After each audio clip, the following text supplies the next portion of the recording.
2061 के साल में जापान अपने खराब इकोनॉमिक पॉलिसी और बढ़ती पॉपुलेशन की वजह से बिल्कुल गिर गया था। एक टाइम पर जो देश दुनिया का सबसे स्ट्रॉन्ग पावर था, अब कमजोर टुकड़ा बन गया था, जिसे कैपिटलिस्ट देश एक दूसरे से छीन लेने की कोशिश कर रहे थे। हर कोई जापान पर अपना कब्जा जमाना चाहता था और इसी लालच के चक्कर में दुनिया भर के देश आपस में टकरा रहे थे। तभी उन्होंने एक खतरनाक हथियार का यूज किया, ह्यूमनॉइड वेपन्स, जिन्हें एमिक कहा जाता था। इन वेपन्स के आने के बाद जापान की हालत पहले से और भी ज्यादा बुरी हो गई।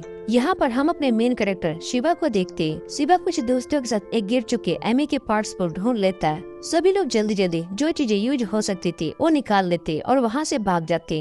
बाकी लोग सोच रहे होते कि इन पार्ट्स का यूज कहाँ किया जाए, पर शिबा सबसे ज्यादा चीजें अपने पास रख लेता है और अपना असली इरादा किसी को नहीं बताता। उसके बाद शिबा को उसके घर के सामने छोड़ दिया जाता है। इस बीच शिबा सुनता है कि कुछ जापानीज लोगों और फौजी सोल्जर के बीच में झगड़ा हो गया है, लेकिन शिबा को इस सब से कोई मतलब नहीं होता। वो चुपचाप घर के अंदर चला जाता है, क्योंकि उस वक्त जापानीज पैदा होना एक श्राप था, जिसे पुराने टाइम में जीवस के साथ होता था।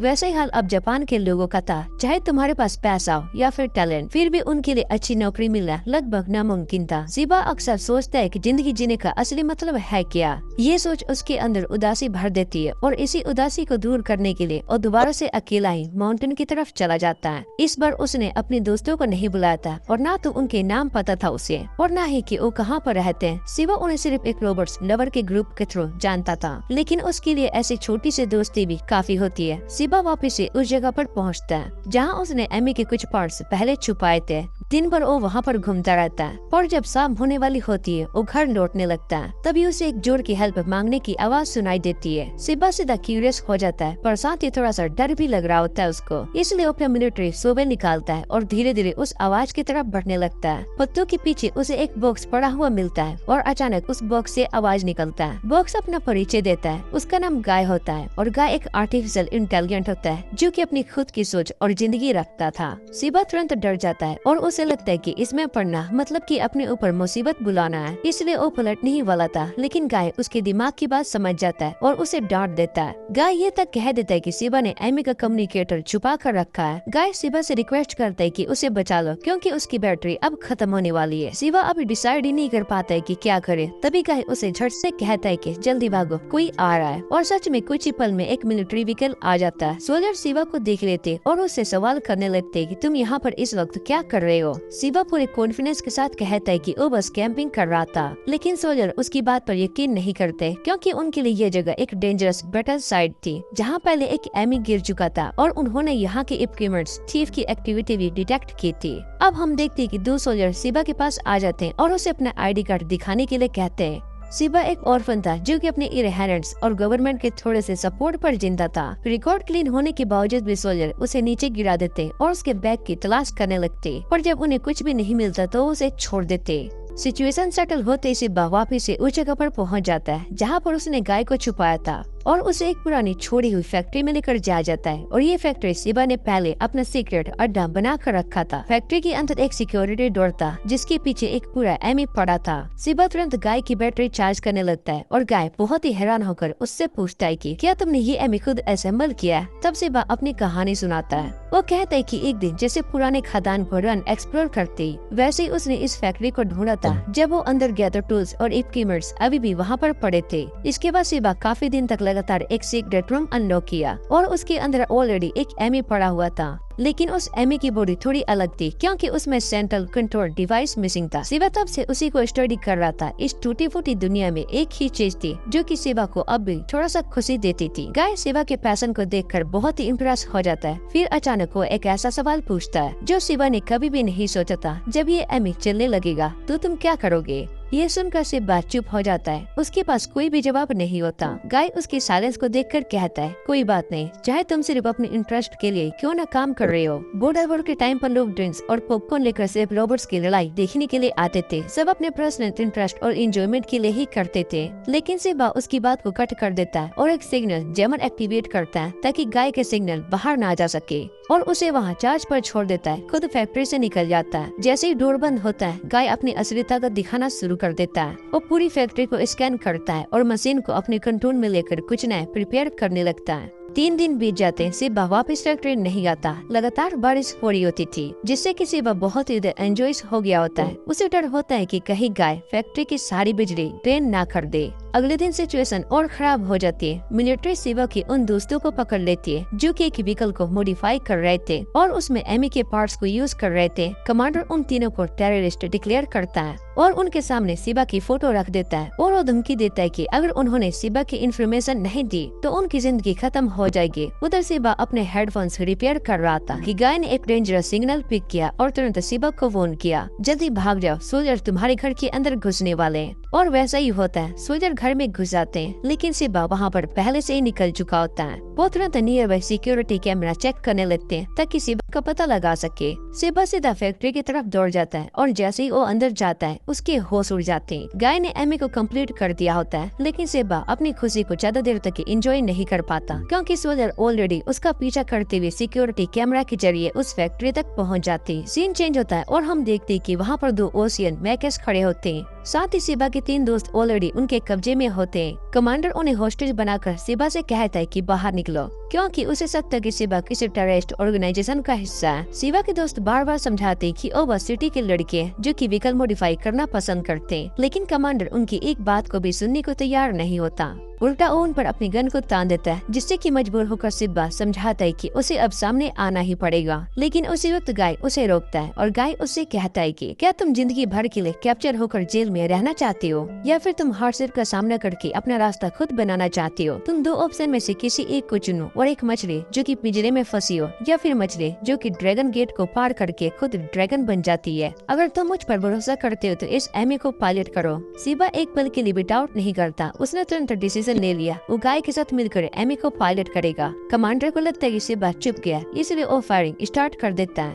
पर सिबा तुरंत कॉकपिट में घुस जाता है और गाय को एक की तरह इंसर्ट कर देता है। कुछ ही सेकंड में एक नई एनालाइज होता है और एमी की सिस्टम रिटर्न स्कैन करना स्टार्ट कर देती है। अब सिबा कॉकपिट से सब कुछ देख सकता है। साथ ही गाय एक और क्यूट फॉर्म में अपीयर हो जाता है, जिससे कि सिबा को थोड़ा सा कंफर्ट फील होता है। शुरुआत में सिबा कॉकपिट को समझने की कोशिश करता है, लेकिन गाय के इंस्ट्रक्शन फॉलो करते ही वो एमी खुद को ह्यूमनॉइड मोड में ट्रांसफॉर्म कर लेता है। ये देखकर सभी लोग बहुत ही हैरान हो जाते हैं। एमी का नाम होता है कैनबो, जो कि अब पूरी ताकत के साथ बाहर निकल आता है। सिबा बिना टाइम वेस्ट किए एनिमी पर चार्ज करता है। उसने एक मेका को पंच मारा और उसे उठाकर दूसरे मेका पर दे मारा, लेकिन दुश्मन भी रुकने वाले नहीं थे और वो लगातार बुलेट्स बरसाने लगते हैं, जिससे कि सिबा मजबूर हो जाता है कि वो कवर ले ले। तभी एक एनिमी यूनिट पीछे से आकर सिबा पर पिंकर अटैक करता है। सिचुएशन बहुत ही टाइट हो गई होती है। गाय ने सिबा को कहा कि अब फिनिशिंग मूव यूज करो, ब्लेजिंग आई का। इस मूव को एक्टिवेट करने के लिए तुम्हें उसका नाम सबसे कूल तरीके से चिल्लाना होगा। जब दोनों एनिमी मिकास के साथ चार्ज करते हैं, सिबा पूरी हिम्मत से चिल्लाता है आयरन कैनॉन्स ब्लास्ट और अपने वेपन से एक यूनिट को सीधा चीर डालता है। उसके तुरंत बाद वो पीछे से अटैक करने वाले मेका के आंस पकड़ लेता है और उसे दूसरे पर जोर से पटक देता है। ये लड़ाई सिबा के लिए नई फीलिंग थी। पहली बार उसे लगा कि वो वाकई में जिंदा है, लेकिन खतरा अब भी टला नहीं होता है। एक सोल्जर ने सिबा के 3 दोस्तों को अपनी बंदूक के निशाने पर ले लिया और उसे सरेंडर करने को बोला। सिबा अब भी कुछ डिसाइड नहीं कर पा रहा था कि गाय उससे कहता है कि चिंता मत करो, ये मामला हैंडल करता हूँ मैं।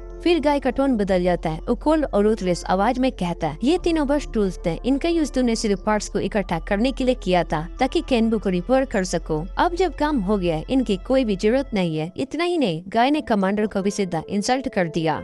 उसने उसके मुंह पर सीधा कह दिया कि तुमने असली टेररिस्ट को ट्रैक करने की बजाय इनोसेंट सिविलियन को अरेस्ट करके पनिश किया। कितना शर्मनाक काम किया है तुमने। और ये बोली वर्ड सुनकर सभी स्टंट रह जाते हैं और गाय सिबा के साथ मिलकर बिना पीछा देखे वहाँ से निकल जाता है। अब दोनों को इसी तरह से चुप कर रहना पड़ जाता है। उस रात सिबा रुक कर अपना फोन चेक करता है और देखते है कि अब उस पर टेररिज्म का इल्जाम लग गया है। लेकिन भूख इतनी लगी होती कि उसने इस बात की कोई परवाह नहीं होती। सिबा ने पूछा कि अब हमें क्या करना चाहिए। तभी उसके दोस्तों ने कहा कि हमें एस्टो आइलैंड से क्रॉस करके ओका जाना पड़ेगा, क्योंकि वो जगह ओशियन मिलिट्री के कंट्रोल से बाहर है और वहाँ पर हम पर ज्यादा ध्यान नहीं दिया जाएगा। अगर फिर भी हमें कोई ढूंढने के लिए आता है तो हम उसे एग्जाइल में ही जिंदगी गुजार लेंगे। ये बात सिबा को ठीक लगती है और उसने थोड़ा आराम करने के लिए नींद ले ली। अगले सुबह सिबा को कैनबू को कैमोफ्लेज करना पड़ जाता है, क्योंकि कल रात उसके दोस्त ने बताया था कि उसे भी रेस्ट की जरूरत थी। एक दिन में इतनी इन्फॉर्मेशन प्रोसेस करने के बाद अगर वो सोए नहीं तो उसका सिस्टम ओवरलोड हो सकता था। कैमोफ्लेज खत्म करने के बाद सिबा खाना ढूंढने के लिए निकलता है, क्योंकि कल रात उसने कुछ भी नहीं खाया था। तभी उसको एक गार्डन दिखाई देता है जो कि सब्जियों से भरा हुआ था।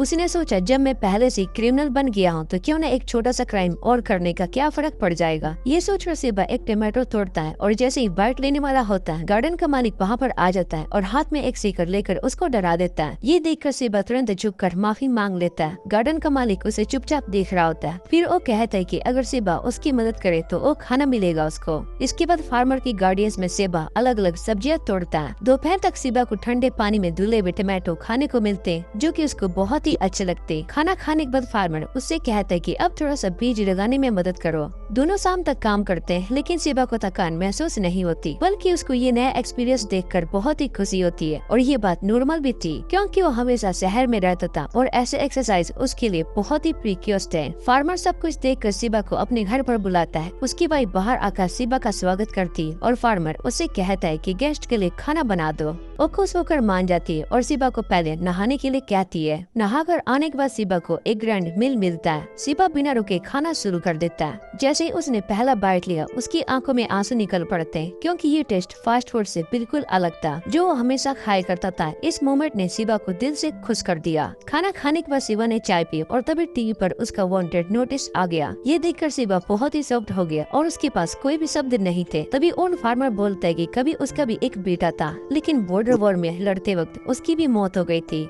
दोनों ने एक दूसरे से वादा किया था कि जब वो वापस आएंगे तब वो दोनों साथ में फिशिंग करेंगे, लेकिन लगता था कि अब वो दिन कभी भी नहीं आएगा। वहीं पर बोट तब से बेकार पड़ी थी। ओल्ड मैन ने सिबा से कहा कि अगर उसको जरूरत पड़े तो वो उसे बोट दे देगा। उसे क्लियरली पता होता है कि सिबा टेररिस्ट नहीं हो सकता क्योंकि कोई भी टेररिस्ट तो खाना चुराते समय पकड़े जाने पर ऐसे झुक कर माफी नहीं मांगता, बल्कि सिबा ने तो उसके साथ मिलकर गार्डन में काम भी किया था। ओल्ड मैन ने कहा कि ऐसे बुरे वक्त में इंसान को इंसान पर ट्रस्ट खोना नहीं चाहिए, इसलिए वो सिबा पर भी भरोसा करेगा। उसने सिबा को ये भी अश्योर किया कि जब तक तुम यहाँ पर आओ तुम्हारे साथ कुछ भी नहीं होगा। ये बात सुनकर सिबा के दिल में इमोशन भर जाते हैं और वो ऑकवर्ड फील कर रहा होता है, इसलिए बार बार उनका शुक्रिया करता रहता है। तभी और विमेन बोली कि वो देख कर कि आए सिबा के कपड़े सूख गए या फिर नहीं। सिबा हेल्प करने वाला होता है कि तभी डोरबेल बजती है। पोर्टमैन तुरंत सिबा को छुपने के लिए कहता है और खुद बाहर निकलकर टाउन के पुलिस चीफ से मिलता है जो चेक करने आए थे कि कहीं यहाँ पर कोई टेररिस्ट तो नहीं छुपा हुआ है। पोर्टमैन ने स्टोरेज गेज के साथ बोला कि यहाँ पर कोई भी नहीं है, लेकिन तभी ऑफिसर की नजर सिबा के जूतों पर पड़ती है। फिर भी ओल्ड मैन की क्रेडिबिलिटी को देखकर ऑफिसर ने उसे इग्नोर कर दिया। उस रात गाय ने सिबा से कॉन्टेक्ट किया और उसने सब कुछ सुना था और उसे ये भी पता था कि ऑफिसर ने उसे जानबूझकर उस बात को इग्नोर किया। लेकिन सिबा और गाय दोनों जानते थे कि अगर सिबा यहाँ पर रुकता रहा तो ओल्ड मैन कपल खतरे में पड़ जाएंगे, इसलिए अगली सुबह सिबा उनके लिए एक फेयरवेल लेटर छोड़कर चला जाता है। उसने लेटर में उनका दिल से शुक्रिया किया कि उन्होंने उसे अपनाया और उसको खाना और प्यार भी दिया। साथ ही प्रॉमिस मांगी कि वो बोट बोरो कर रहा है और प्रॉमिस किया कि अब सब कुछ ठीक होने के बाद वो वापस आएगा।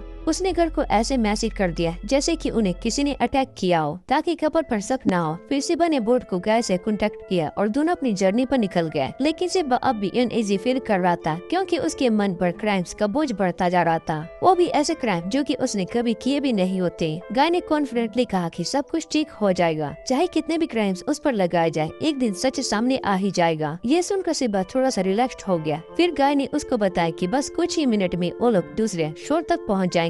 लेकिन उसके आगे वॉर बॉर्डर जोन था, एक खौफनाक बैटलफील्ड। और तभी बिना अनप्रिपेयर हुए गाय ने अनाउंस किया कि उसका घेराव हो चुका है। एशियन मिलिट्री फोर्स ने इसके पास इंटरसेप्शन फॉर्मेशन बना लिया होता है। गाय ने पूरा बैटलफील्ड स्कैन किया और कंफर्म किया कि कम से कम 12 एनिमी मैचेस वहां पर मौजूद थे। अब भागने के लिए देर हो चुकी है, इसलिए अब उसके पास सिर्फ एक ही ऑप्शन है, सीधा सामने चार्ज करना। गाय ने सिबा से कहा कि तुमने ऑलरेडी ओशियन को हरा दिया है और अगर तुमने अब एशिया को भी हरा दिया तो तुम एक हीरो बन जाओगे। ये बात सिबा को पसंद नहीं आती, लेकिन फाइट का चांस उसके अंदर एक नया जोश भर देता है। जैसे ही एशियन फोर्स ने फायरिंग शुरू की, बैन हवा में उछलकर एक टूटी हुई ब्रिज पर लैंड करता है, बिल्कुल वैसे ही जैसे कि गाय ने कैलकुलेट किया था। दोनों आगे बढ़ते बैनबो ने एक एमी को गिरा दिया और सिबा ने उसे शील्ड की तरह यूज करके दोनों पानी में धकेल दिया। सिबा के अंदर थ्रिल भर गया था और उसने दोबारा से चार्ज करके 2 और एनिमी को खत्म कर दिया। एनिमी कमांडर बो की एजिबिलिटी को देखकर बहुत ही शौक हो गया। गाय ने आइडेंटिफाई किया कि 4 एनिमीज दूर से फायर कर रहे हैं। बो तुरंत डैश करके उनमें से 2 को क्विक मार देता है और एक राइफल उठाकर अटैक करने की कोशिश करता है। लेकिन राइफल चलाने के लिए आइडेंटिटी वेरिफिकेशन चाहिए थी जो कि उसके पास नहीं थी। कोई बात नहीं, सिबा ने राइफल के हैंडल को उठाकर एमी के सर पर दे मारा। तभी वो रेनफोर्समेंट्स आ गई और दोनों को चारों तरफ से घेर लिया गया। गाय ने तुरंत अपने एस्केप रूट कैलकुलेट किया। उसने डिटेक्ट किया कि नियर बाय एक हाई कैपेसिटी बैटरी रखी हुई है जो कि ब्लास्ट कर सकती है। एनिमी की गन फायर का फायदा उठाते हुए सिब्बा ने वो से कहा कि बैटरी पैकेज उन्हीं गोलियों के रास्ते में फेंको। जैसे ही उन पर फायर हुआ, एक मैसिव एक्सप्लोजन हुआ। उसके फायर का कवर लेकर दोनों भाग निकलते हैं, लेकिन तभी एशियन फोर्स की फायरिंग से वो की लेग हिट हो जाती है और वो इमोबिलाइज हो जाता है। एनिमी तुरंत उन्हें सराउंड करके सिब्बा को पकड़ लेते हैं। फिर उन्होंने कॉकपिट पर बुलेट बरसानी शुरू कर दी ताकि सिब्बा मर जाए, लेकिन वो इतना टफ था कि पहली बैरल से वो ब्रेक नहीं होता है। कमांडिंग ऑफिसर फायरिंग ऑर्डर देता है जब तक कि सिब्बा खत्म नहीं हो जाता, लेकिन जैसे ही वो दोबारा फायर करने वाले होते, एक स्नाइपर ने दूर से उनके एक एमी को गिरा दिया। एशियन आर्मी तुरंत अलर्ट हो जाती है, लेकिन माउंटेन रेंज के उस पार से आ रही बुलेट्स का उनका टारगेट सिस्टम लॉक कर दिया। हर बुलेट एक एक एमी को खत्म करती गई और सब गिरते गए। तब दूसरी साइड के पायलट ने सिब्बा को कांटेक्ट किया और एक लोकेशन और एक पासपोर्ट दिया जहां पर सिब्बा को जाना था। फिर उस पायलट ने 2 स्मोक राउंड्स फायर किए ताकि बू और सिब्बा एस्केप का मौका मिल जाए। ये स्पेशल इंटरफेरेंस स्मोक थे जिनकी वजह से एशियन आर्मी सिब्बा की पोजीशन को ट्रेस नहीं कर पा रही थी। इसके बाद सिब्बा अपने रेस्क्यूअर से मिला और उसका शुक्रिया अदा किया, अपना इंट्रोडक्शन भी दिया। उसने गाय को भी इंट्रोड्यूस करवाया, लेकिन गाय इरिटेट हो गया क्योंकि उसने देखा कि दूसरे पायलट के पास भी उसके जैसा एआई था।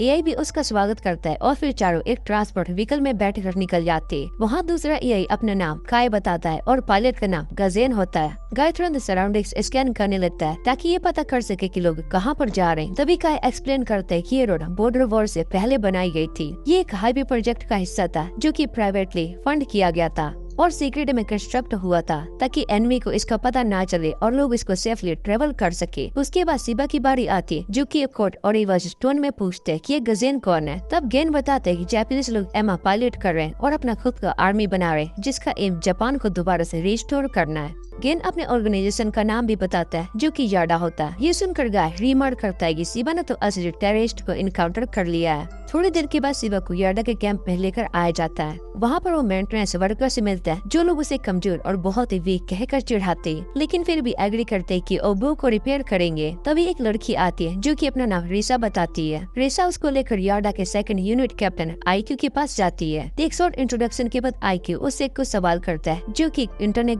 जैसा लग रहा होता है, जैसे कि क्या तुम्हारे कॉमरेड्स हैं और क्या तुमने खुद बू को असेंबल किया है और क्या गाय तुमने प्रोग्राम किया है। सिब्बा थोड़ा सा सरप्राइज होता है पर काम ने जवाब देता है। वो कहता है कि कैन भी उससे पहले असेंबल्ड कंडीशन में ही था तो उसको सेटअप और रिपेयर किया। ये तक नहीं जानता था कि वो काम करेगा या फिर नहीं। और गाय को उसने जंगल में पाता है जो कि उसने इंसर्ट करते ही एक्टिवेट हो गया। थोड़ी डिस्कशन के बाद आईक्यू डिक्लेयर करता है कि वो याडा की प्रॉपर्टी है। उसका एक सिबलिंग यूनिट भी है जो कि जोहा नाम की एक एआई की कांसेप्ट और डिजाइन हुआ था और अभी गजेन उसे ऑपरेट कर रहा था। तब कमायू ऐड करता है कि रीजन ये था कि सिब्बा पहली बार जब बू को मिला था उसे एक्टिवेट नहीं हुआ क्योंकि उसका एक पार्ट मिसिंग था और ये पार्ट एक्चुअली कैन बू तक डिलीवर किया जाना था, लेकिन उस टाइम पर पायलट और एआई पर अटैक हो गया था जिसकी वजह से वो डोरमेट रहा जब तक सिब्बा उसे एक्टिवेट ना कर ले। इतना सुनने के बाद गाय गुस्से में पूछते कि क्या याडा अब कैनबू को वापस लेने का प्लानिंग कर रहा है, लेकिन कमायू कहते हैं कि ऐसा करना सिब्बा के लिए बहुत ही अनफेयर होगा। इसलिए 2nd यूनिट कैप्टन सिब्बा को एक और बेटर डील देता है, जॉइन द टीम। वो कहते हैं कि वो लोग टेररिस्ट नहीं है जैसे कि न्यूज में दिखाया जाता है, बल्कि एक रेवोल्यूशनरी आर्मी है जो कि एक्सट्रीम एक्शन नहीं करते, इसलिए उन्हें टेररिस्ट कहना गलत होगा। और क्योंकि सिब्बा कैनबू को रिपेयर भी कर सकता है और उसके साथ फाइट भी कर सकता है, उन्हें लगता है कि उसके लिए बहुत ही परफेक्ट फिट होगा। सिब्बा थोड़ा सा हेजिटेट करता है क्योंकि उसे पता होता है कि ज्वाइन करने का मतलब है उसे लोगों को मारना पड़ेगा। तभी गजेन गुस्से में बोलता है कि वो एक टॉय नहीं है, ये एक वॉर वेपन था। तभी उन्होंने सिब्बा को एक वीडियो दिखाया जिसमें कई जापानीज सिविलियन को मैस्क्योर किया जा रहा था और उन्होंने पॉइंट आउट किया कि सिब्बा के हाथ में उन्हें बचाने की पावर है। फिर वो एक क्राउड की तरह हेजिटेट कर रहा है। सिब्बा की वीक और अनकन्विंसिंग फेस को देखकर गेन गुस्से में वहाँ से निकल जाता है। तभी कैमी सिब्बा से कहता है कि उसे गेन को माफ कर देना चाहिए। वो एक्सप्लेन करता है कि गेन के फादर के अंदर कभी जापान को रिस्टोर करने का डिटरमिनेशन था, लेकिन वो अपने गोल को पूरा किए बगैर ही मर गए। इस वजह से गेन के रफ एटीट्यूड उसकी इस डिजायर से आती है कि अपने फादर की विल को जल्दी से जल्दी पूरा कर सके। फिर वापस सिब्बा के डिसीजन पर बात करते हुए कैमी कहता है कि अगर वो रिफ्यूज करे तो भी उनकी तरफ से हेल्प मिल सकती है। वो सिब्बा को उसका सिटीजनशिप वापस दिला सकते, उसे एक नॉर्मल लाइफ जीने का चांस भी दे सकते, एक नए नाम और आइडेंटिटी के साथ। बस कंडीशन ये होगी कि उसे बुक को वापस करना होगा। और ये सब टर्म्स सुनने के बाद सिबा चुप हो जाता है। फिर वो कहता है कि वो सोच लेगा और बाहर जाकर अकेला बैठ जाता है। उसी वक्त रिसा उसके पास आती है उससे बात करने के लिए। सिबा उससे पूछता है कि उसने रेवोल्यूशनरी आर्मी ज्वाइन किया। रिसा बताते है कि उसका एक परिवार था, लेकिन एक ट्रैफिक एक्सीडेंट में सब मर गए और जो व्हीकल रिस्पॉन्सिबल था वो एशियन आर्मी का मिलिट्री ट्रांसपोर्ट था। डिप्लोमेटिक इम्यूनिटी की वजह से उन्हें इनोसेंट डिक्लेयर कर दिया गया और उल्टा रेस के परिवार पर ब्लेम डाल दिया कि उन्होंने मिलिट्री को डैमेज किया और उसने कंपनसेशन मांगा था। इस बात को सोचकर रिसा के दिल में अभी तक रेस्टमेंट भरी हुई है। उसे पूरा यकीन है कि जापान में ऐसे और भी बहुत ही सारे लोग हैं जो कि उसी की तरह फील करते हैं। इस वजह से उसने मूवमेंट्स को ज्वाइन किया और बाकी सभी लोग भी इसी रीजन से इसमें जुड़े। पर सिबा के पास ऐसा कोई भी रीजन नहीं था। उसके पेरेंट्स की डेथ इलनेस की वजह से हुई थी, जो कि मिलिट्री से रिलेटेड नहीं थी। शुरू में उसने बहू असेंबल करना सिर्फ एक हॉबी की तरह सोचा था, लेकिन जब उसने कैनब्यू और गाय के साथ मिलकर फाइट की तो मिडिल क्लास का फीलिंग उसके शरीर में एक अलग ही एक्साइटमेंट भर देता है। लेकिन जब उसने डेथ का सामना किया तो वो डर के अंदर ही सिमट गया। वो मोमेंट को याद करते रिसा के जेंटल टच ने उसे रिस्योर किया। रिसा होनेस्टली एडमिट करते कि उसे सिबा को याडा ज्वाइन करने के लिए परस्यू करने के लिए भेजा गया था, लेकिन वो रिफ्लेक्ट करती है कि अगर उसका छोटा भाई भी इस पोजीशन में होता तो वो भी उसे इंकरेज नहीं कर पाती, बल्कि उसे कह देते कि वो बहुत ही दूर भाग जाए और एक पीसफुल लाइफ जिए। रिसा चाहते थे कि सिबा अपने आप को वैल्यू करे और वो कहती है कि अगर इंसान के पास कोई अपना ही ना हो तो वो खुश कैसे रह सकता है। सिबा सब कुछ याद करता है जो कि उसके साथ हुआ था और वो ओरल कपल जो कि उसके लिए किए थे, और उसी रात उसने अपना डिसीजन ले लिया। अगली सुबह आईक्यू रिपोर्ट करता है कि हेडक्वार्टर्स ने इन्फॉर्म किया कि एशियन मिलिट्री ने अपनी सिक्योरिटी को और ज्यादा बढ़ा दिया उसके बुक को रेस्क्यू करने के बाद, इसलिए उन्होंने एनिमी की सप्लाई लाइंस को कट करने का प्लान टेम्पररी हेल्ड कर दिया और वापस से हेडक्वार्टर आ गए। रिसा को अभी तक ये श्योर नहीं होता है कि ज़ेबा उनके साथ ज्वाइन करेगा या फिर नहीं। दूसरी तरफ गेजी अब भी उसकी बिक्री से इरिटेट होता है। अगले दिन सुबह गेजी ने सेवा को ट्रेनिंग के लिए उठा दिया। उसने उसको एक ड्रिल्स की लंबी लिस्ट दिखाई जो कि उसे कम्प्लीट करनी थी। सेवा को रिफ्यूज करने का चांस भी नहीं दिया जाता और सीधा ट्रेनिंग स्टार्ट कर दी, जिसमें सेवा मजबूरी में उसके साथ चलने लगता है। उधर गाय को रिसा एक्सेसरीज दिखाती है जो कि बू पर इक्विप होने वाले। दोपहर तक सेवा ट्रेनिंग से बिल्कुल थक जाता है और गेजी उससे कहता है कि ये तो बस शुरुआत है। रात होने तक गेजी वहाँ से निकल जाता है।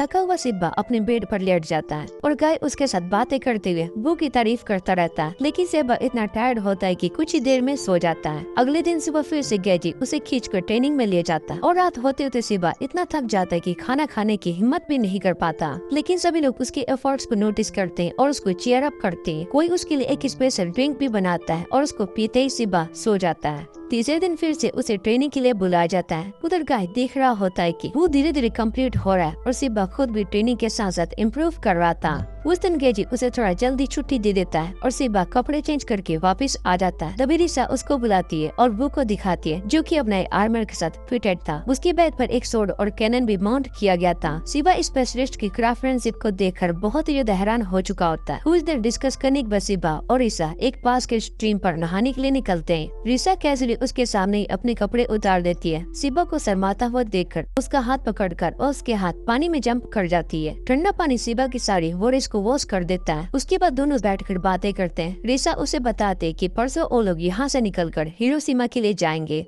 सिबा कहता है कि वो अभी फाइटिंग से डरता है, लेकिन सबके साथ वक्त बिताने के बाद उसे समझ में आया कि ये लोग बुरे नहीं है, इसलिए वो उनके साथ जाएगा। उसका कहना होता है कि कैनब्यू के साथ मिलकर सीखना और लड़ना चाहता है। ये सुनकर रिसा खुशी से उसके सर पर हाथ रखती है और उसे प्यार से पैट करती है। वो तरह सिबा अपने डिसीजन गाय को बताता है और गाय कहता है कि वो हमेशा सिबा का सपोर्ट करेगा क्योंकि सिबा ने उसकी जान बचाई थी। अगले दिन रिसा सिबा के डिसीजन की रिपोर्ट कैमी को देती है। उसके बाद गाय और सिबा अपनी नई बू को टेस्ट करते हैं। अपग्रेड्स और मेंटेनेंस की वजह से अब बू पहले से और ज्यादा फास्ट और एगिल हो गया होता है। एक इस रेस में उसने एक बड़े ब्लाउंडर को क्लीन आउट कर दिया। ट्रायल रन के बाद सिबा कैनब्यू से नीचे उतर गया और कैसी से मिलता है। वो अपना अमेजमेंट एक्सप्रेस करता है अपग्रेड्स कितने पावरफुल है और फिर बू को पायलट करने का कंट्रोल गाय ले लेता है।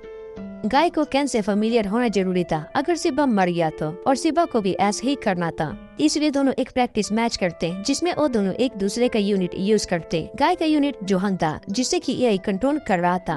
उनका फ्रेंडली मैच बिल्कुल बराबर चल रहा था, लेकिन गाय ज्यादा बोलकर गेजी को इरिटेट कर देता है। गेजी हर ब्लास्ट को कामली डोज कर रहा था, लेकिन तभी काय सेबा को कामली एडवाइस देता है कि वेपन को ज्यादा फ्लेक्सिबल तरीके से स्विच करो, वरना ओपनर तुम्हारी वीकनेस को समझ लेगा। पर सेबा टेंशन ले रहा था कि अगर मैं सीरियसली लड़ता हूँ तो केनबू को नुकसान हो जाएगा। इसी डिस्ट्रक्शन का फायदा उठाकर गेजी पास आ गया होता है और काय ने तुरंत सेबा को शील्ड यूज करने के लिए बोला। सेबा ने शील्ड निकाला, लेकिन उसके बाद गेजी ने छुरा निकालकर केनबू के वेपन गिरा दिए और गन पॉइंट कर दी। लेकिन सेबा भी पीछे नहीं हटता, उसने दूसरा वेपन पकड़ लिया जो कि जोहन के सोल्जर पर स्लैश कर गया था। मैच का रिजल्ट ड्रॉ हो गया होता है और गेजी ने भी सेबा को एक अच्छा पायलट माना। तभी अचानक एक कैंप पर एक अटैक हो गया होता है। एक काला एमी उनकी तरफ आ रहा था। सेबा सबसे पहले उसने ट्रांसपोर्ट व्हीकल को निशाना बनाया और उसने तोड़ना शुरू कर दिया। उसके बाद उसका ध्यान रेबल फोर्स की तरफ गया। जैसे ही उसका बड़ा हाथ उन पर गिरने वाला था, केनबू बीच में आकर उसको ब्लॉक कर देता है और दोनों में लड़ाई शुरू हो जाती है। गाय ने नोटिस किया कि उस एमआई के हाथ से कर्मी निकल रही है। इस चीज के बारे में उनके पास कोई डाटा नहीं था, इसलिए उन्होंने एक्स्ट्रा क्यूरियस रखना था। तभी सही वक्त पर सिस्टर रिसा मदद करने के लिए आ जाती है, लेकिन जैसे ही उसने कुछ शॉट्स फायर किए, काला एमी तुरंत टेलीपोर्ट करके उसके सामने आ जाता है और एक ही अटैक में उसे मार देता है। रिसा की अचानक मौत देखकर सेबा बहुत ही शौक में आ गया होता है और रिएक्ट भी नहीं कर पाता। गाय ने तुरंत चिल्लाकर कहा कि वापस आजा, वरना तुम्हें भी अगला अटैक लग जाएगा। इसी बीच कामू उसे कांटेक्ट करता है और कहता है कि तुम दोनों टाइम बाय करो ताकि मैं सबको एवेक्यूएट कर सकूं। दूसरी तरफ गेजी को रियलाइज होता है कि वही एमी है जिसने कि उसके फादर को मारा था। ये सोचकर वो बिना सोचे समझे अटैक कर देता है, चाहे काय उसे रोकने की कोशिश करता है। इसी वक्त गेजी की पुरानी यादें भी दिमाग में आ जाती है। उस दिन उसने अपने फादर से रिक्वेस्ट किया था कि ट्रेनिंग मैच की बजाय मुझे जोहन पायलट करने दो। फादर ने मना नहीं किया था क्योंकि कोई खतरा नजर नहीं आ रहा था।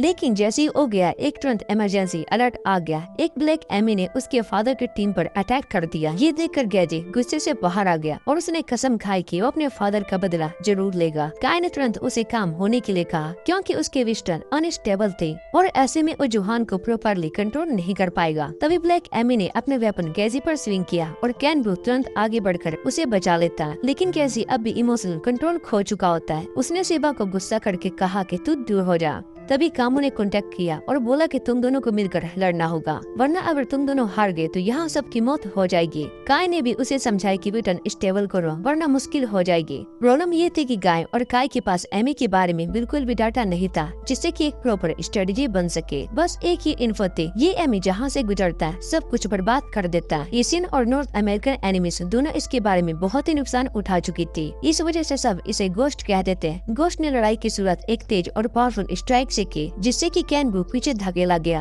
उसके बाद कंटिन्यूअसली कॉम्बो अटैक सेबा पर होने लगा। तभी गेजी ने कवर फायर किया। गोस्ट पीछे की तरफ से कूद गया और रेबल आर्मी का वेपन उठाकर अटैक कर दिया। ये देखकर सेबा चौंक गया क्योंकि बिना वेरिफिकेशन के कोई और से वेपन का यूज नहीं कर सकता था। काय ने समझाया कि इसी वजह से गोस्ट इतना खतरनाक है। गेजी के फादर के साथ फाइट में भी गोस्ट ने अपना एक हाथ खोया था और दूसरे एमी का हाथ तोड़कर अपना बना लिया था। जॉन सोस्ट फायर करके टारगेट कर रहा था पर गोस्ट कंटिन्यूअसली मूव कर रहा था। कैन भी उसे रोकने के लिए आगे बढ़ता पर गेजी फिर से गुस्सा होकर बोला कि मेरी फायरिंग लाइन से हट जाओ। गाय ने तुरंत जवाब दिया कि अगर ऐसा हुआ तो तुम्हें अपने सोस्ट मिस करना बंद करना होगा। दोनों के बीच में बहस चलती रहती है लेकिन फिर भी उनका कोऑर्डिनेशन स्ट्रॉन्ग था। अटैक करते करते पीछे होते रहे और गोस्ट को फ्रस्ट्रेट कर दे। तभी मेंटेनेंस टीम से मिजुकी का कॉल आता है जिसमें उसने कहा कि वेपन्स डिलीवर कर रही है। गेजी ने टारगेट को लॉक किया और एक फ्लैश राउंड फायर किया। उसके बाद ओवर से बार डेजिग्नेटेड जगह की तरफ भाग गए। गोस्ट ने तुरंत उन्हें डिस्ट्रैक्ट किया और उनका पीछा करने लगा। जैसे ही दोनों ने अपने वेपन्स हाथ में लिया, गोस्ट भी वहां पर पहुंच गया। अब तीनों कमबैक हीरे रेडी थे।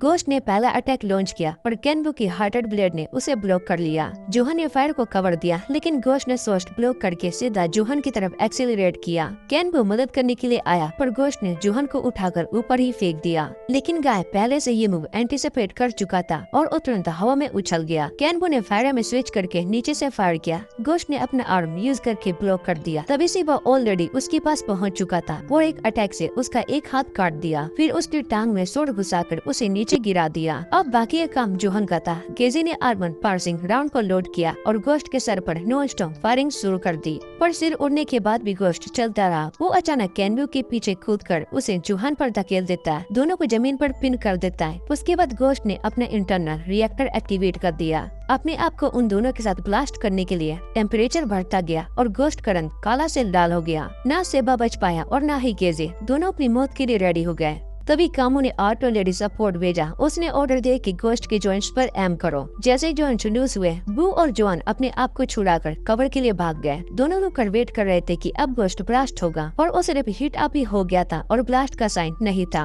उस दिन दोपहर को कामू ने दोनों को बुलाया। उसने बताया कि पर्सनल और वेपन्स दोनों में उन्होंने भारी लॉस किया, इसलिए वो हेडक्वार्टर्स वापस जा रही है रिपोर्ट देने के लिए। बैटलफील्ड क्लीन अप का काम सिबा और गेजी को दिया गया। उसने एशियन आर्मी के आने से पहले काम खत्म करने थे। जब हीट सिग्नल्स खत्म हो जाए तब सिबा और गेजी स्कैनिंग करते एरिया सर्च करने के लिए। वहाँ सिबा को रिसा के नेकलेस मिले जो कि वो पहना करती थी। उसने उसे उठाया और आंसुओं में टूट गया। उस रात जैसे ही गेजी ने प्रिडिक्ट किया था, एशियन आर्मी आ गई। उसके साथ एक लाल बालों वाला आदमी भी था। उसके पास एक ऐसी एबिलिटी थी जैसे वो सिर्फ बैटलफील्ड के निशानों को देखकर पूरी फाइट सिमुलेट कर सकता था। उसने सिबा की कॉम्बैट प्रोसेस को देखकर सरप्राइज फील किया, और जब उसने सेंस किया कि सिबा ने गोश्त को हरा दिया तो उसे उससे मिलने के लिए ईगरनेस और भी बढ़ गई। सिबा अभी भी रिसा की मौत से टूटा हुआ था और गेजी उसका दर्द समझ सकता था, क्योंकि वो भी पहले अपने फादर को खो चुका था। एशियन मिलिट्री का रेड हेयर मैन ने तीनों एमआई यूनिट्स का इन्फो इकट्ठा करके रिक्रिएट किया। वो एक ओरिजिनल यूनिट था जो एक स्नाइपर टाइप, पर गोश्त के बारे में अभी कोई भी डाटा नहीं था। रेड हेड ने बताया कि गोश्त ने अपने लिमिटर्स तोड़ दिए थे, तभी वो इतना स्ट्रॉन्ग बन पाता। शायद से उसका एआई खुद को इवॉल्व हो गया था। पर उसने अपने कॉमरेड राय को बुलाया और कहा कि अगले दिन के लिए एमआई यूनिट्स प्रिपेयर करो। अगले दिन जब सेबा गेजी के साथ चल रहा था तो उसने सब कुछ सोचकर डिसाइड किया कि वो रेबेलियन छोड़ देगा, क्योंकि उसे मरने से डर था। इस बार गेजी ने उसे मना नहीं किया। उसने सिर्फ कहा कि मैं कामी को इन्फॉर्म कर दूंगा। सेबा अब वो पायलट नहीं कर सकता था। गाय ने उसे कहा कि बू को कहीं पर छुपा दो और लोकेशन रिपोर्ट कर दो। दोनों के अलग होने से पहले सिबा ने गेजी से कहा कि अपना ख्याल रखना। गेजी ने ठंडी आवाज में जवाब दिया कि वो अपनी किस्मत खुद डिसाइड करेगा। इसके बाद हमें दिखाया जाता कि सिबा चिल्लाकर कहता है कि उसे मरने से बहुत ही डर लगता है, और उससे भी ज्यादा डर लगता है अपने जान पहचान वाले लोगों को मरते देखने से। तभी गाय उसे गुस्सा करके कहता है कि बकवास करना बंद करो। जो लोग डरपोक होते हैं उन्हें मौत के बारे में बोलने का कोई हक नहीं होता।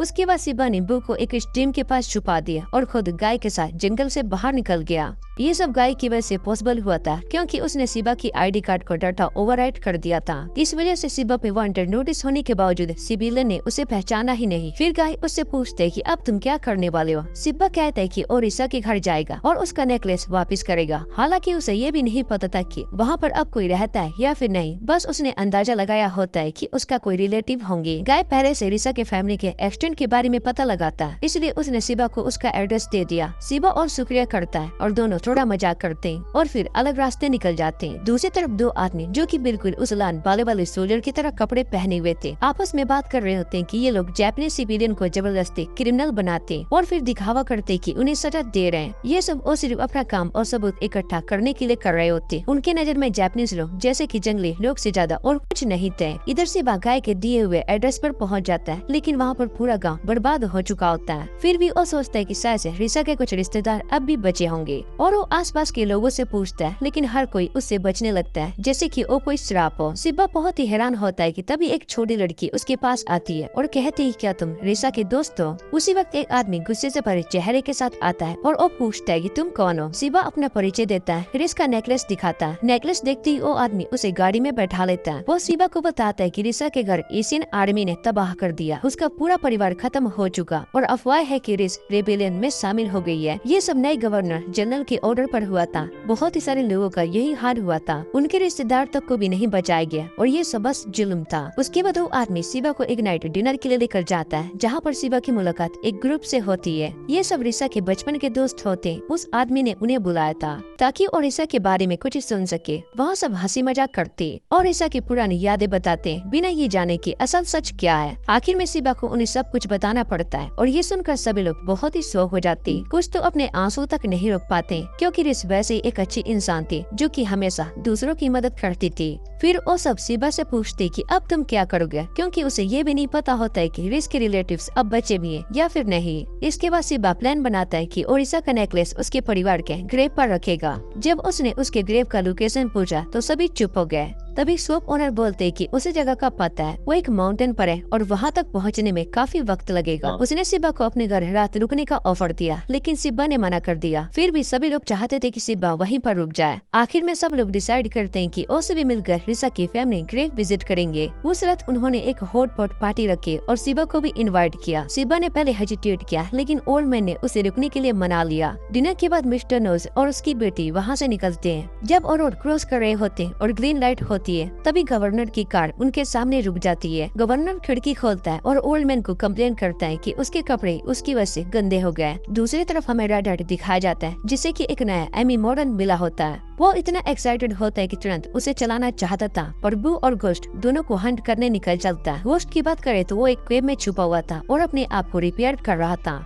अगली सुबह लोग चौंक जाते हैं क्योंकि मिस्टर नोज और उसकी बेटी अचानक गायब हो गए थे। जब सब उनके घर पर जाते तो उनकी सारी बिलोंगिंग्स वहाँ से गायब मिलती है। सबको लगता है कि कुछ तो गड़बड़ है। तभी ग्रुप में से एक आदमी बोलता है कि उसने सुना है कि अगर कोई गवर्नर का टारगेट बन जाए तो वो रात भर में गायब हो जाता है। ये लोग वही होते हैं जिनके एंटी गवर्नमेंट्स बिलीव्स होते हैं। अफवाह ये भी होती है कि उन्हें मेनलैंड भेजा जाता है, जो कि असली में ह्यूमन ट्रैफिकिंग से कम नहीं होता। गाय और सिबा ये सब सुनते हैं और गाय कंफर्म करता है कि ये बातें सच है। उसने बताया कि उसने पिछली रात से लेकर अब तक सर्वेलेंस कैमरा चेक किया है और कोई भी मिलिट्री व्हीकल सिटी से बाहर नहीं गया। मतलब कि मिस्टर नोज अब तक बेचैन नहीं गया। लेकिन प्रॉब्लम ये होती है कि सिबा पर सभी को विश्वास नहीं हो रहा था।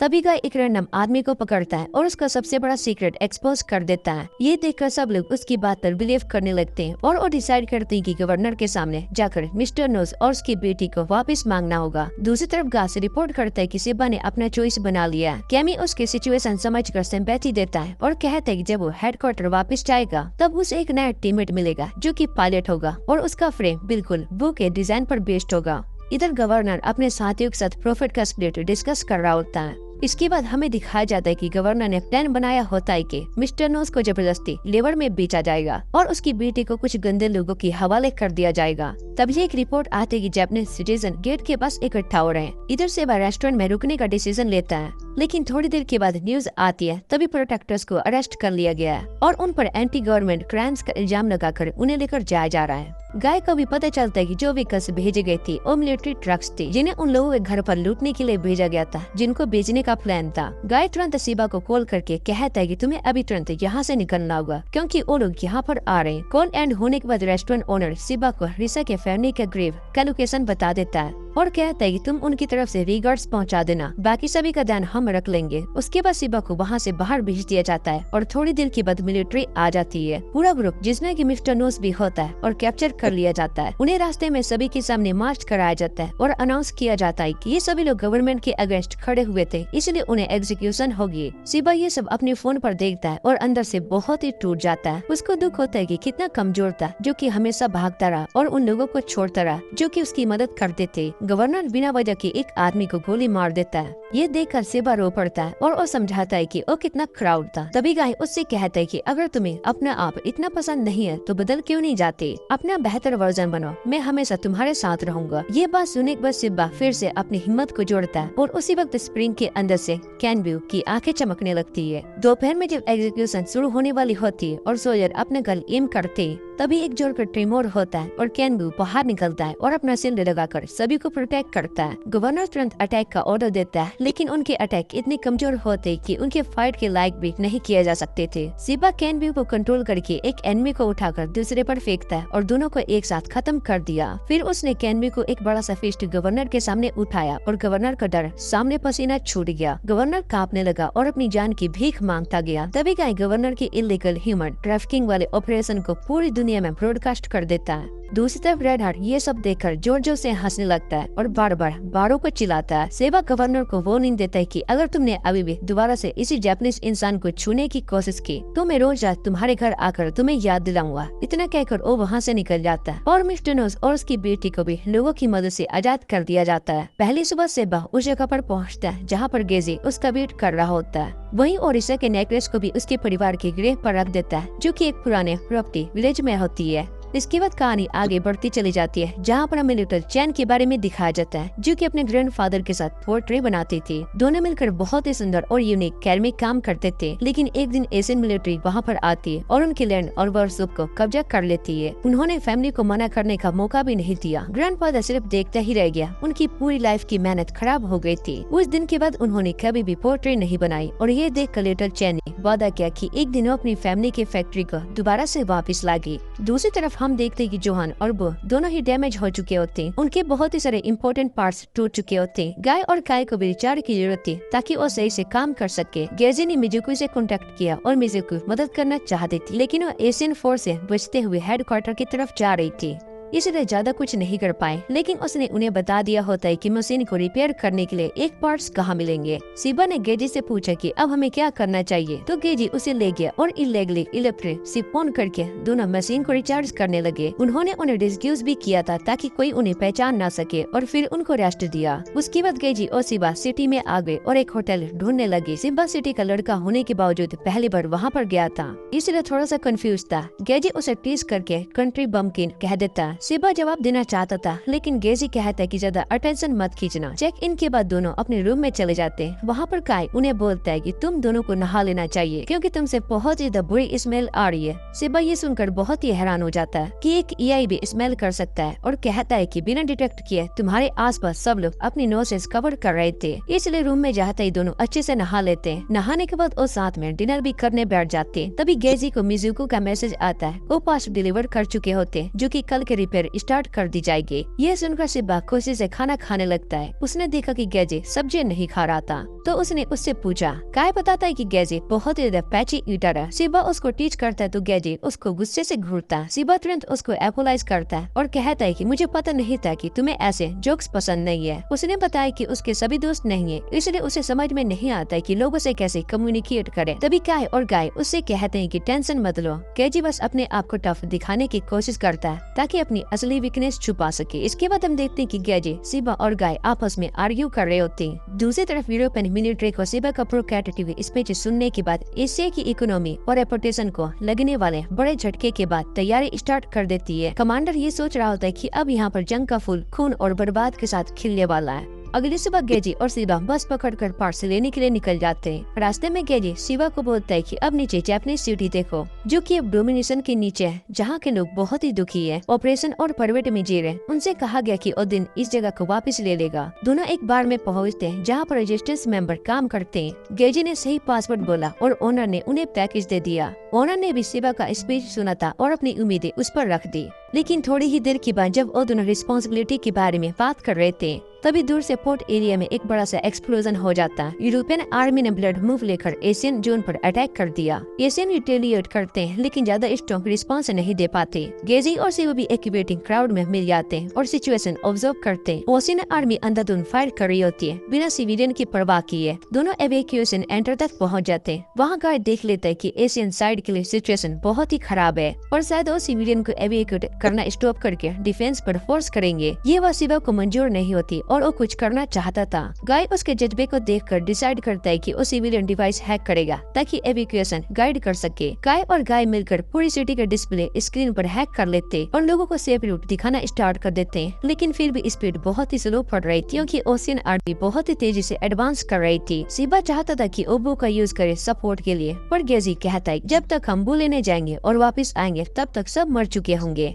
एशियन कमांडर भी रिफ्यूजेस को छोड़ देता है क्योंकि उसका सोच था कि अगर ओशियन फोर्सेस सिविलियन को मार देंगे तो पब्लिक ओपिनियन उनके खिलाफ हो जाएगी। सिविलियन बिल्डिंग से निकलने की कोशिश करते हैं, लेकिन एशियन सोल्जर उन्हें रोक लेते हैं। तभी एक एशियन एमी को बिल्डिंग की तरफ से फेंक दिया जाता है, जिससे कि पूरा केओस फैल जाता है। ओशियन आर्मी धीरे धीरे सिविलियन की तरफ एडवांस कर रही थी। इसी वक्त एक और एमी बहुत ही तेजी स्पीड से वहाँ पर आ जाता है और कुछ ही पल में वो डायरेक्टली ओशियन फोर्सेस से बच रहा होता है। उसने अपना नाम मेजर बताया और वो कहा कि वो जस्टिस के नाम पर काम कर रहा है। अपनी पहचान करवाने के तुरंत बाद उसने एक एमी को आधा काट दिया। फिर हवा में जंप करके उसने गिरते हुए एमी के क्रॉप्स को शील्ड बनाकर नीचे एक पावरफुल स्ट्राइक किया। इसके बाद हम देखते हैं कि मेजर एक ही पावरफुल थ्रोट से 3 ओशियन आर्मी को खत्म कर देता है। उसके बाद वो एक एशियन फोर्स की तरफ मुड़ता है और एक स्वीप में उनके 3 एनिमीज को भी गिरा देता है। दोनों तरफ के कमांडर उसकी पावर को देखकर बहुत ही हैरान हो जाते हैं। मेजर हवा में ऊंचा जंप करता है और सीधा एमी के आर्टिलरी यूनिट की तरफ फ्लाई करके उसको तोड़ देता है। फिर वो पूरी सिटी में घूमकर होकर ओशियन आर्मी की एमी मशीन्स को एक एक करके मार देता है। दोनों तरफ के मैप से रेड डॉट्स से बाहर जाते हैं, जो कि दिखाता है कि उनके यूनिट्स लगभग 70% तक खत्म हो गए। ये देखकर ओशियन फोर्सेस को रिट्रीट करना पड़ता है। ये सब देखकर सिबा और गैजी दोनों बहुत ही ज्यादा डम्फाउंडेड रह जाते हैं। उनकी आंखें और मुंह खुले के खुले रह जाते हैं। तभी गाय अनाउंस करता है कि ये उनका नया टीममेट होगा। समोन नोटिस आने के बाद वो दोनों फॉरेस्ट की तरफ निकल पड़ते हैं। शाम के वक्त गैजी और सिबा जंगल के अंदर गए और वहाँ पर मेजर को ढूंढ लिया। सिबा सबसे पहले उसे ग्रेट करता है, लेकिन दूसरे साइड से एआई तुरंत उसकी बात को कट कर देता है। उसने अपना नाम एंगी बताया और आर्गुमेंट टोन में कहा कि उसे मेल पायलट्स बिल्कुल भी पसंद नहीं है।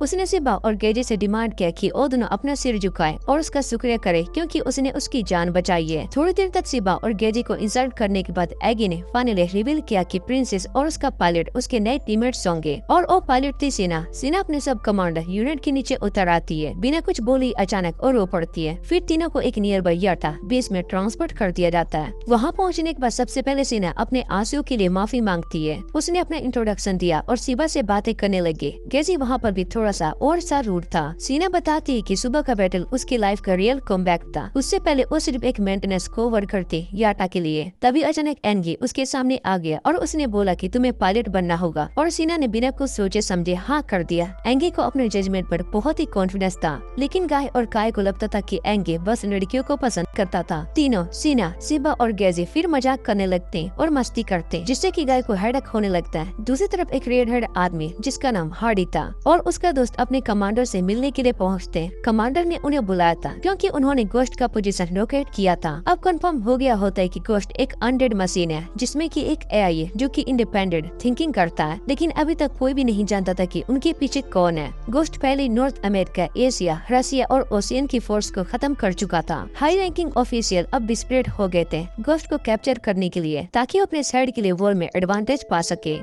हार्डी के सुपीरियर ने उन्हें ऑर्डर दिया कि वो उसे ढूंढे और अगर मुमकिन हो तो गोश्त को डिस्ट्रॉय भी कर दे, ताकि वो किसी और देश के हाथ ना लगे। काम का मामला सेटल होने के बाद सुपीरियर ने एक और पर्सनल बात उठाई। पता चला कि वो हार्डी के अडॉप्टिव फादर है। उन्होंने अपने बेटे से कहा कि हॉलिडे में घर आ जाए, क्योंकि उसकी माँ उसको बहुत ही मिस कर रही है। हार्डी ने हाँ कहा और निकल गया, लेकिन कार्ड में हार्डी का दोस्त जानता था कि हार्डी शायद से इस काम में बिजी हो जाएगा, छुट्टी का मजा नहीं ले पाएगा। हॉलिडे में हार्डू के पास करने के लिए बहुत ही सारी चीजें थी। बाद में हार्डी अपनी फेवरेट बेकरी गया। सोप ओरा ने उसको एक्स्ट्रा पेटिस भी दे दिए। नॉर्थ अमेरिका अलायंस जापान को रिस्टोर करने की कोशिश कर रहा था, लेकिन हकीकत तो ये होती कि कमांड अब भी नॉर्थ अमेरिका मिलिट्री के पास थी। चाहे जापान को ओटोमोनी मिल गया, लेकिन लीडरशिप फिर भी नॉर्थ अमेरिका के उधर ही रहेगी। आखिर में पूरा देश एक कॉलोनी बन सकता था। हार्डी भी नहीं चाहता था कि लोग एक दूसरे पर डिपेंड करे। उन्हें खुद उठकर अपना हक रिक्लेम करना चाहिए। पार्टीज खत्म होने के बाद दोनों अपने रास्ते पर चले गए। हार्डी ने अपनी बात शेयर की। ये इसलिए नहीं है कि वो घर नहीं जाना चाहता, लेकिन वो अडॉप्टेड था और घर के बाकी बच्चे भी अडॉप्टेड ही थे। वो उनके साथ फिट नहीं हो पाता था। उसको हार्डली कोई चीज एक्साइट करती थी, जब तक उसके फादर ने उसको मिलिट्री इन्वॉल्वमेंट में इंट्रोड्यूस नहीं करवाया। पहली बार जब उसने एमी को देखा, तब उसने जाना कि मिलिट्री ही उसका पाथ है। जब हार्डी अपनी स्टोरी कंप्लीट कर रहा था, दोनों मिशन एरिया तक पहुँच गए। वापिस शिवा के ग्रुप के पास वो एक लग्जरी होटल में रेस्ट करने के लिए रुक गए। तभी शिवा ने क्वेश्चन उठाया कि उनके 3 एमआई मिलिट्री के एमआई से इतने अलग क्यों हैं? एंगी ने एक्सप्लेन किया कि एक कंपनी है ब्रेनोन, जो कि जापान के रेजिस्टेंस ग्रुप को सपोर्ट करती है। ऑफिशियली इसका हेडक्वार्टर्स यूरोप में है, लेकिन ये बस एक सेल कंपनी है। कोई नहीं जानता कि कंपनी के कोई सिनिस्टर्स गोल है या फिर नहीं, लेकिन अभी तक सब कुछ ठीक है। और उन जैसे आई उन्हें एक और एक्सटर्नल एजेंसी लेस सोर्स से कॉन्फ़िगर किया है, जिसका मतलब इंटेलिजेंस लर्निंग सिस्टम में और एक ऑटोनोमस लर्निंग सिस्टम गाय थोड़ा सा स्पेशल केस था, लेकिन उसका कोड बस स्कैन एंगी एल के साथ सेम था। उसको ओशियन रिवीजन में किसी ने भेजा था। खैर उन्हें फिर भी सिबलिंग कंसीडर किया जाता था। जब वो रूम में वापस आए, शिवा ने गाय से पूछेगी क्या वो सोचता है कि उसे वहाँ पर क्यों भेजा गया, लेकिन गाय को फर्क नहीं पड़ता था, क्योंकि उसको करंट सिचुएशन पसंद थी। वापस हार्डी के लोकेशन पर उसने 2 लोगों से मुलाकात की, रोजर और सोफी, जो कि उसके गोश्त एलिमिनेट करने में मदद करेंगे। लेकिन सोफी ने इस मिशन के खिलाफ अपनी बात रखी, क्योंकि उसका मानना था कि मैनुअली एमआई पायलट करना बहुत ही अनउम्मीद यूनिट्स के मुताबिक कम सेफ है। हार्डी ने अपने सराउंडिंग्स को समझाया कि अगर वो अननेम्ड यूनिट का यूज करेंगे तो उन्हें पूरा प्लेटून चाहिए होगा, और उनकी एशियन और ओशियन फोर्स भी एक खतरा बनकर मौजूद है। वो ये नहीं कर सकते। इसलिए हार्डी ने इलाइट लोगों को गैदर किया गोश्त को कैप्चर करने के लिए, और चुना जाना इसका मतलब था कि सोफी और बाकी सभी बहुत ही स्किल्ड थे। अब बस उन्हें हार्डी के ऑर्डर्स को फॉलो करने थे और गोश्त उनके लिए नॉर्मल एमआई से भी ज्यादा अलग नहीं थे। अगर वो ओबे नहीं करते तो हार्डी को भी नहीं पता चलता कि क्या होगा। अगला दिन आया, सिबा का ग्रुप हेडक्वार्टर की तरफ अपना रास्ता कंटिन्यू कर रहा था। उसी समय स्काई में हार्डी की टीम भी अपना ऑपरेशन शुरू कर रही थी। गोश्त ने केव से सब चारों को सेंस किया और तुरंत सरफेस की तरफ लीप किया। हार्डी भी वहीं पर लैंड कर रहा है जहाँ पर गोश्त अपेयर हुआ था। गोश्त ने पहला मूव किया और अटैक करने के लिए रश किया। हार्डी ने टीम को ऑर्डर दिया कि स्प्लिट हो जाओ और मल्टीपल डायरेक्शन से स्ट्राइक करो। ये टैक्टिक इफेक्टिव साबित होती है क्योंकि गोश्त स्ट्रगल कर रहा था। उसने सभी टीम के अगेंस्ट फाइट नहीं किया जो कि पूरी तरीके से नेमेड मशीन से बनी हो। उन्हें गोश्त को भी तभी डिस्ट्रॉय करना था जब तक कि उन्हें कमांड स्टाइल को अडेप्ट नहीं कर लेते, लेकिन देर हो चुकी होती है। गोश्त ने सिर्फ हार्डी के टीममेट्स पर फोकस किया जिससे कि हार्डी को मुश्किल से रिट्रीट करना पड़ा। जब रोजर हेल्प करने आया, गोश्त ने अटैक को इंटरसेप्ट किया और हार्डी के फ्रेंड को भी उस पर थ्रो कर दिया। मिलिट्री ने बाहर से मिसाइल को फायर किया लेकिन गोश्त ने जंपिंग सिग्नल को एमिट किया जो कि मिसाइल का ट्रेजेक्टरी डाइवर्ट कर दिया। रोजर ने अटैक कंटिन्यू किया लेकिन वो गोश्त के हाथ लग गया। गोश्त के बैक से एक थर्ड आर्म निकल गया। रोजर को बचाने के लिए अपना एक आर्म सेक्रीफाइस करना पड़ा। अब गोश्त पूरी तरीके से हार्डी के टैक्टिक को अडेप्ट कर चुका था और हार्डी को क्रश करने के लिए प्रिपेयर कर रहा था। अचानक गाय ने वही क्लिंग इंटेंट फीड किया लेकिन सिब्बा, बाकी दो लोग और एआई ने कुछ भी सेंस नहीं किया। गाय ने सोचा शायद से सिर्फ उसको फील हो रहा होगा और इग्नोर करके वापस से गोश्त पर फोकस किया। गोश्त ने चैन टिपर्ड फिंगर का यूज करके डायरेक्टली पायलट का अटैक किया जो कि एयरक्राफ्ट में था और तभी जब रोजर ऑफ गार्ड था, एक फिंगर ने उसको अंदर से मार दिया। लॉन्ग रिफ नहीं करते हुए हार्डी ने क्विकली एक नया अटैक स्ट्रेटजी कैलकुलेट किया। उसने और बाकी दो लोगों ने चार्ज किया। सोफी और दूसरा टीममेट आगे एडवांस करके गोश्त को डिस्ट्रैक्ट करने लगे लेकिन दोनों थर्ड से बाउंडेड थे। गोश्त ने अपने आप को अंडरग्राउंड में लेक कर लिया था। फिर भी हार्डी आगे बढ़ता रहा। जब गोश्त ने फायर किया, उसने अपना बॉडी लीन करके डोज किया और फिर पीछे लिप मारते हुए उसके आर्म जॉइंट पर शूट कर दिए, लेकिन गोश्त ने शॉट को ब्लॉक कर लिया और काउंटर अटैक करने की कोशिश की। अचानक एक बुलेट उसके जॉइंट लेग को डिस्कोलेट कर दिया। ये बुलेट रोजर का था जो कि मर चुका था, लेकिन एआई अब भी एक्टिवेट था और मिशन कंप्लीट कर दिया। हार्डी ने फिर डायरेक्टली एक बुलेट गोश्त के चेस्ट के अंदर मार दिया और उसको फिनिश कर दिया। गोश्त कोलैप्स कर गया लेकिन कुछ ही सेकंड के बाद एक मिलिट्री एयरक्राफ्ट के साथ एस्केप कर गया। हार्डी गुस्से से भर गया और कसम खाई कि वो फायर ग्रुप के साथ उसे जरूर मारेगा। वो हेडक्वार्टर्स पहुंचे जो कि यूडो से मिले जो कि यारा का रिप्रेजेंटेटिव था। यूडो खुश था कि तीनों सेफ पहुंच गए, लेकिन उसने कहा कि ऑलरेडी काम उनका वेट कर रहा है। किसी ने उनसे मिलना चाहता, एक मेडिएटर जो कि बेरोन कंपनी और उसकी ऑर्गेनाइजेशन के बीच था। उसने अपना इंट्रोडक्शन दिया, नाम था गुबेल। गुबेल ने war based business partnership propose की। सब लोग बैठ गए और बातें करने लगे। गुबेल ने खुशी से अपने डिजायर एक्सप्रेस किया। वो लॉन्ग टर्म कोऑपरेशन चाहते जब तक कि वॉर चलेगा, उनकी कंपनी का बिजनेस चलेगा। वो फंडिंग में भी जेन्युइस था जब जरूरत पड़ती थी। साथ ही गुबेल ने बहुत ही सारे न्यू अपग्रेडेड्स भी लाए थे। फिर उसने उन्हें जोहान का एक pure of armour grenade launcher दिखाया और केनबू और मासारू के लिए भी कई सारे आइटम। बाद में यूडो को कॉल आया और उसने सिब्बा ग्रुप को साथ दे दिया। वो लोग फॉरेस्ट के अंदर एक गांव में पहुंचे। फिर पूरा ग्रुप एक घर में एंटर किया जिसका मालिक था यूजी। वो एक long time real estate agent था जो कि टेम्पररी इस गांव में रह रहा था। उसने उन्हें अपने फैमिली का पूरा डाटा दिखाया। अभी वहाँ पर 9 लोग रहते थे, लेकिन एक हफ्ते पहले उनका इलेक्ट्रिसिटी और वाटर एक्सेस बंद हो गया। तभी एक छोटी लड़की भागती हुई आई और गेजी को हक करते हुए डैड बुलाया, जो सबको सरप्राइज कर गया। यूजी ने उनसे अंडरस्टैंडिंग मांगी क्योंकि लड़की ने छोटी उम्र में अपने फादर को खो दिया था। वापस इशू में आते ही अभी विलेजर्स को वाटर और इलेक्ट्रिसिटी आउटेज के बाद हर दिन स्ट्रगल करना पड़ रहा था। उसने पूछा कि फिर भी यहाँ पर सब लोग क्यों रहते हैं, स्टैंडर्ड ऑफ लिविंग। यूजी ने एक्सप्लेन किया कि उनका टाउन पहले से वॉर से गुजरा था। वो लोग एक रिफ्यूज एरिया में मूव हुए, लेकिन वहाँ भी सिचुएशन बहुत ही शट डाउन हो गए। वो लोग एक रिफ्यूज एरिया में मूव किए, लेकिन वहाँ भी सिचुएशन शट डाउन हो गई, इसलिए वो लोग वापिस से घर आ गए। बाकी सभी लोगों ने भी सिमिलर एक्सपीरियंस शेयर किए। वो लोग वांटेड करते रहे और फिर आखिर में इस रिमोट विलेज में पहुंच गए। लाइफ यहाँ पर हार्ड थी, लेकिन वॉर यहाँ तक नहीं पहुँच सकता था। सबने कंफर्ट को सेफ्टी के लिए ट्रीट किया और ये सुनने के बाद ईडू ने कहा कि उसका ग्रुप जितनी हो सके मदद करेगा। उस शाम सबने कैंप को सेटअप किया और रुकने का प्लान बनाया। शिवा ने ईडू की काइंडनेस को एडमायर किया। अगी ने बताया कि यारा ये सिर्फ एक रिबेल फोर्स नहीं है, वो अपने फेलो सिटीजन की भी मदद करते हैं। जो चीज सच में देश को रिबिल्ड करने के लिए चाहिए, वो 3 लोगों का ट्रस्ट जितना। अगली सुबह बारिश शुरू हो गई होती है। वो लोग इकट्ठे हुए होते हैं और डिस्कस करने लगते हैं कि विलेज की प्रॉब्लम कैसे सोल्व इम्प्रूव किए जाए। विलेजेस के लिए कंडीशन एश्योर करने के लिए उन्हें वाटर, इलेक्ट्रिसिटी और फूड इशू फिक्स करने होंगे। कैमी ने सजेस्ट किया कि वाटर वेल ड्रिल किया जाए और वाटर वेल बनाई जाए, जिससे कि इलेक्ट्रिसिटी जनरेट करने के लिए और फार्मलैंड को कल्टीवेट किया जाए। सबने काम को शुरू कर दिया। सिबा और कुछ लोग पुरानी कार से मशीनरी लूटने लगे। मीनवाइल इरू ने गुबेल से कुछ आइटम्स स्पॉन्सर करने को कहा।